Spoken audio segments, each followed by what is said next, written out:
safe pa rin tayo. I swear, Harry, pag may nangyari sa'yong masamang kagaya na nangyari kay Lance, hindi ko alam kung anong mangyayari sa akin.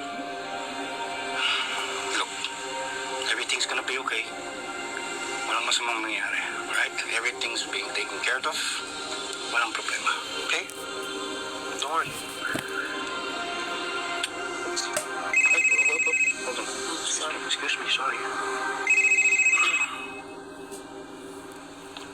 Yes? Sir, may problema.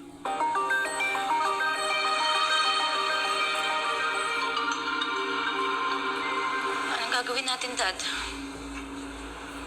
Mukhang alam na nila eh.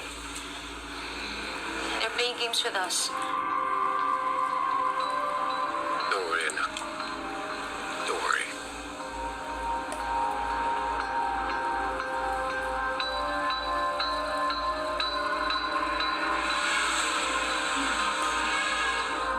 O Ma'am Berting, siguraduhin lang na kunin niyo lahat ng kailangan makuha dyan sa lugar na yan, ha? At saka, Ma'am Berting, pasensya na kayo, ha? Kasi kayo patuloy na nagkambala ko. Naintindihan ko po, Ma'am Aster. Nandito po ako para tumulong. Maraming salamat talaga, Ma'am Berting, ha? Mag-iingat kayo, ha? Pag-alis niyo dyan, ha? Tsaka, inimpake ko na po lahat ng binili ni Tommy at ni Dahlia. Pati na rin ho yung kay Mira. Maya-maya lang po dyan ako. Salamat po. Mag-ingat kayo, ha?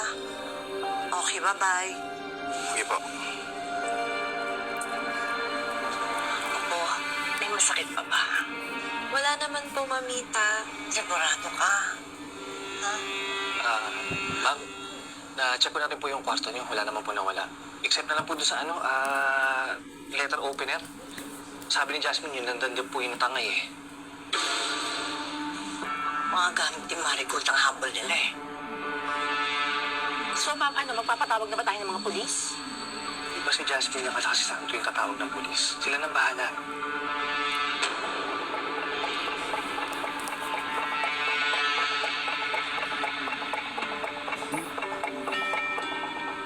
Sino ba ang nag-utos sa inyo na pasukin ang bahay?